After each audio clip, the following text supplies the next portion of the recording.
Welcome back. We are now joined by legendary radio host Larry Elder. We're going to talk a little bit about the state of the Second Amendment, race politics, specifically among the Democratic Party, and his new book that he has written that addresses the issue of fatherlessness. Larry Elder, welcome to Infowars Nightly News. Thank you so much for having me. I appreciate it. Now, Larry, I have to admit, full disclosure, I am an El Dorado. As 7 billion other people on this planet ought to be. Yeah, and for those who don't know, an El Dorado is kind of like saying a ditto head for Rush Limbaugh fans, you know, someone who's been listening to Larry. And one reason why I always found you to be so insightful and fascinating is because you're a minority, such as myself, who never really understood this continual talk about racism amongst our community. I always thought that racism was very over-exaggerated. You know, but from what I know, many people in the Hispanic community and in the black community don't seem to get over this issue. I'm not saying it doesn't exist, but I just think it's over-exaggerated. Your thoughts on that? Well, of course it's over-exaggerated. I mean, this country has come a long, long way since slavery, since Jim Crow, since the modern civil rights movement. For crying out loud, we've got a black president of the United States. We've had back-to-back black secretaries of state. Arguably, the most famous person on the planet is Tiger Woods, if not Barack Obama. The entertainment industry is dominated by people like Tyler Perry and Oprah Winfrey. For crying out loud, most blacks are well above middle class. If blacks were a separate country, we would be the 15th or 16th wealthiest country in the world. I'm not saying that things are perfect. Things will never be perfect. 10% of the American people believe Elvis is still alive, for crying out loud. 8% believe if you send him a letter, he will get it. You're always going to have idiots.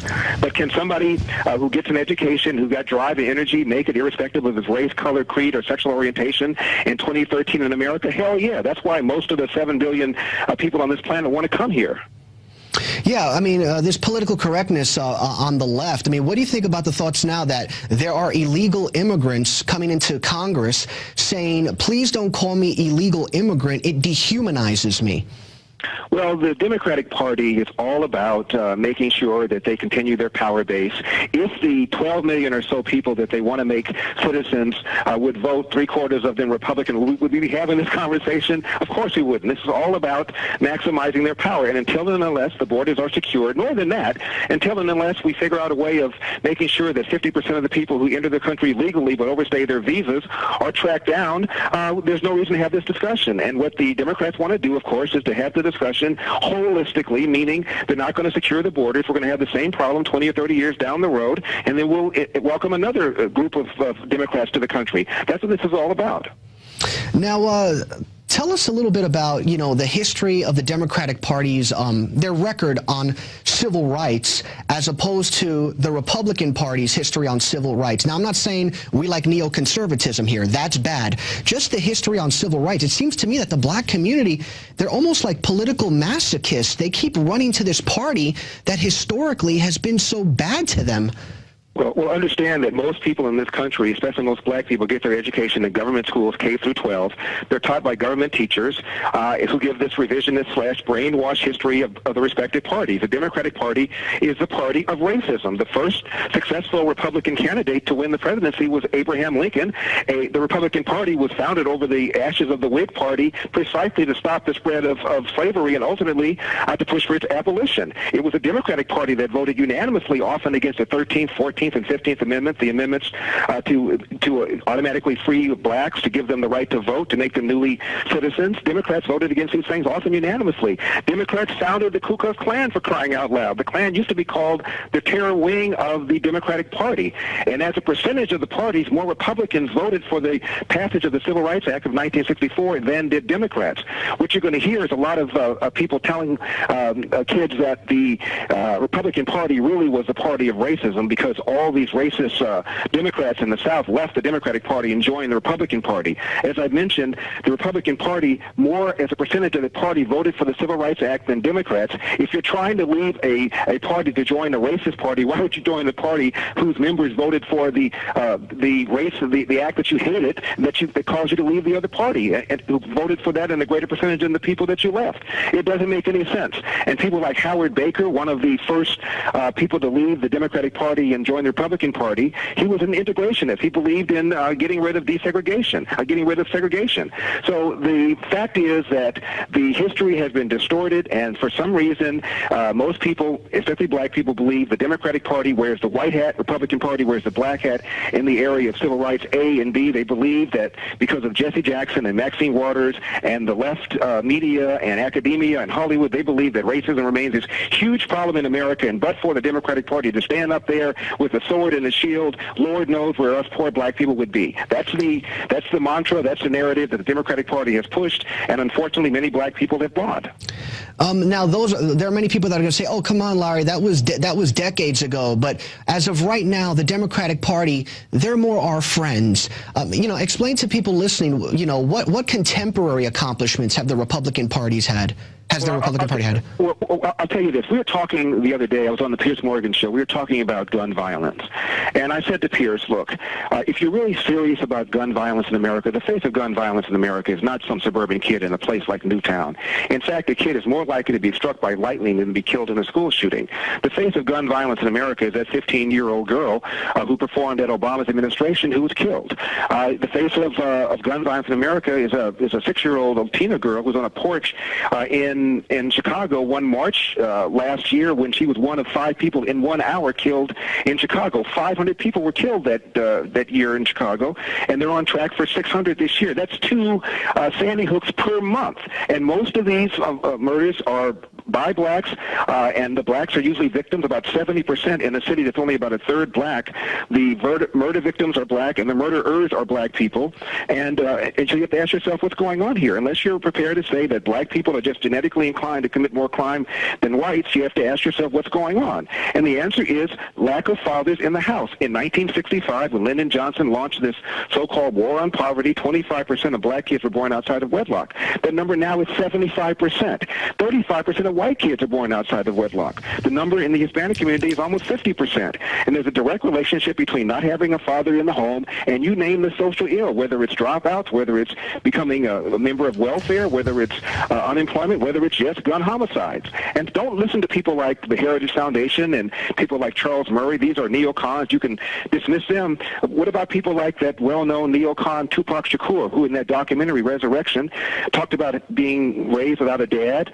And he said, I know for a fact if I had had a father in my life, I would have had some discipline. I would have been more confident. And he went on to do an expose about how a mother can't raise a father that sounded like Jerry Falwell. So kids in the inner city are telling you what's going on. They may not know why, but they know the what, and the what is absence of fathers. And what we've done is we rewarded people into behaving slovenly by giving women financial incentives, whether it's food stamps, whether it's public housing, whether it's daycare vouchers, whether it's women, infant, and children money, and we're allowing the men to abandon their moral and financial responsibility. Bill Cosby calls such men unwed fathers. Right. And, what can the Republican Party do to increase their support among the black community? I mean, it seems like I think it's 5% right now. Tell the truth. Talk about what I just now talked about. Most people don't realize, if you look at the census reports from 1890 to 1940, and this covers a period of the Great Depression when 50% of black adults were unemployed, blacks were slightly more likely to marry than whites, which meant their kids were more likely slightly to be born in a nuclear intact family than a white family. What's happened? What's happened is we've incentivized bad behavior with the best of intentions. Democrats have done this, and many Republicans have sat silently and applauded or even participated in this. And what we've done is we've destabilized families all across the country, and we've seen the social ills as a result. And rather than look at themselves in the mirror and say, good Lord, for 50 years I've advocated the wrong thing, what do? They talk about racism, they talk about poverty, they talk about semi-automatic weapons, they talk about global warming, you name it, anything but the fact that they, for 50 years, have supported policies that have hurt this country. But Larry, the Republicans, and look, I'm not a neocon, but the Republicans have told on the issue of civil rights, at least, the truth, and it just falls on deaf ears. I mean, don't they have to do more than just tell the truth? Do they have to roll up their sleeves and go into the inner city, possibly?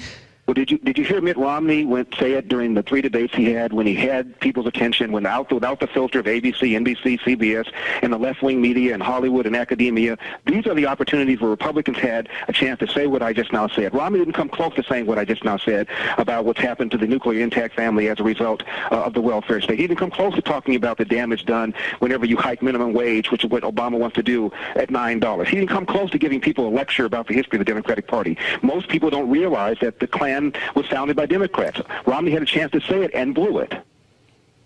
Now, speaking about fatherlessness and, you know, the ripping apart of the family, you wrote a book recently called Dear Father, Dear Son, 2 Lives, 8 Hours, that talks a little bit about this issue of fatherlessness, people who are bitter towards their dads. Tell us a little bit about that. Well, the reason I wrote the book is because I wanted to write something that would talk about the importance of fathers. And I figured the best way of doing it, so I wouldn't bore people with numbers and graphs, is talk about my own dad. I couldn't stand the SOB growing up. And it took me a long time to realize that my father's gruffness that I interpreted for lack of love was just his way. I didn't find out until I was 25 years old. The book is called Dear Father, Dear Son, 2 Lives, 8 Hours. And the reason it's called 2 Lives, 8 Hours is because when I was 25 years old, after not speaking to him for 10 years, I sat down and I figured we'd have a 10-minute conversation. The conversation lasted 8 hours. And during that period of time, he morphed from this mean SOB to this kind, caring guy whose gruffness I completely misunderstood for lack of love. So the book really is a 247-page apology to a man who was always there, always in my life. He was never abusive. He was just gruff and tough. He was a Marine, a Montford Point Marine, a black Marine. He was the first black Marine, one of the first black Marines. They're the equivalent of the Tuskegee Airmen. The guy didn't know his biological father. The name Elder was the name of a boyfriend who was in his mother's life the longest. He was an alcoholic who was physically abusive. My dad came home from work one day at the age of 13, had a fight with the mother's then boyfriend, a different boyfriend from Elder. The mother sides with the boyfriend, throws my father out of the house, never to return. We're talking about a black kid, Athens, Georgia, a year or two before the beginning of the Great Depression in the Jim Crow South. And my dad still never hated the world, never hated the country, always believed hard work wins, and told my brothers and me that the world had changed dramatically from the time he grew up, and there are no excuses now. Okay. And the issue of fatherlessness, how can this be, you know, resolved? I mean, I recently heard Barack Obama in a State of the Union speech talking about universal pre-K. He never talks about fatherlessness. He basically says, you know, we need more government involvement. We need government to buy your children braces, government, you know, for education. Now let's have universal pre-K, when in fact the problem is fatherlessness. How can we make the situation better? Well, the good news is we know it works because we've seen it work. In 1996, when Bill Clinton, over the objection of people on the left part of his party, signed the Welfare Reform Act, welfare declined by 50%, far steeper than even the most optimistic projections. Why? A whole bunch of able-bodied and able-minded people, more than we even thought, were sitting on the couch collecting their check, and once we told them that there are going to be time limits, and from now on, when you have additional children, you didn't get additional money, they got off the couch and went to work. We need to continue that. Welfare ought to be done at the state and local level by nonprofits, by churches, by individuals who know you and can give you advice that is more likely to change your behavior. That kind of welfare is far more efficient, by the way, than government welfare, which wastes a lot of money. I volunteered one time when I was working for a big law firm for a whole summer for United Way, and I was amazed at how much more efficient it is in government. You donate $1 to an organization like that, about 95 cents of the dollar gets down to the intended beneficiary. Give $1 to the government, and about 70 cents is burned up in transfer costs. So apart from anything else, it's more efficient to have welfare done at that level and far more likely to change behavior. So in the short run, we need to far more money, the charitable money for organizations that do things in the inner city. For every person that's killed, there's a big brother or big sister who might have turned somebody's life around, and we need to donate money for that. And long term, we need to stop giving people money at the federal level, no questions asked, this free welfare, because we've seen what it does to destabilize families. Now, Larry, we've got 90 seconds left. Tell us a little bit about, you know, speaking of contemporary issues, your opinion on the attack on the Second Amendment that we see going on right now. Well, the purpose of the Second Amendment, of course, is to guard tyranny against government.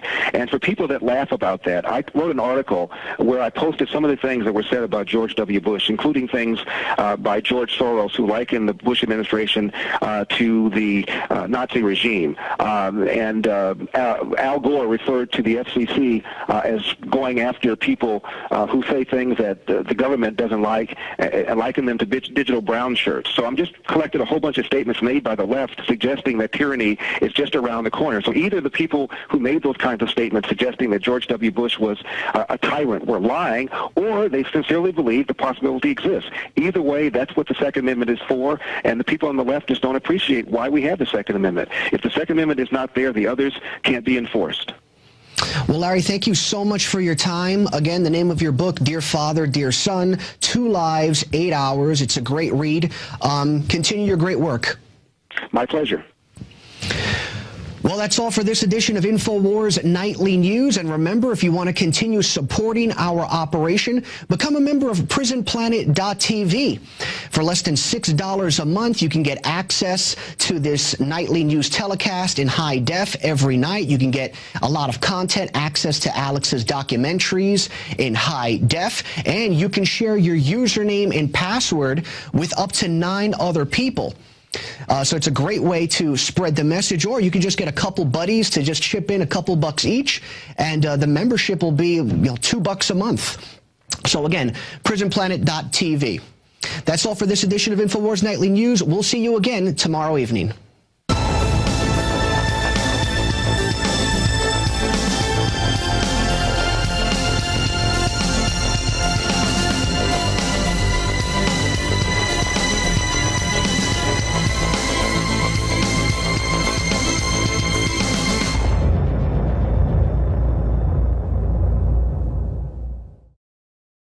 Infowars.com is proud to introduce the new Infowars skateboards by Alien Workshop. Skaters have always been against the grain socially. Now wake up your friends politically. Just go to InfowarsStore.com. We have Divide and Conquer or Brainwashing. Then take your deck to your local skate shop, pick out your own trucks, your own wheels, and then hit the streets and wake some people up. Here is legendary skateboarder Jake Nunn. This one has a lot more concave than I have on my board, and I like concave. It makes it easier to turn and feel the board. It's pretty cool. I mean, it's almost the same shape as mine. It's not really a sport, and it's not really art. It's just kind of freedom, you know? I've listened to Alex Jones for a long time, and I love what Infowars does. I've always loved Alien Workshop, too. Like, I think it's kind of cool you guys got together. This one's pretty nice. Definitely one for the wall, one for the collection. Also good to skate. Get these limited edition decks at InfowarsStore.com. This is Jake Nunn. Get these beautiful new skateboards at Infowars.com. Alien Workshop collaboration. Good stuff.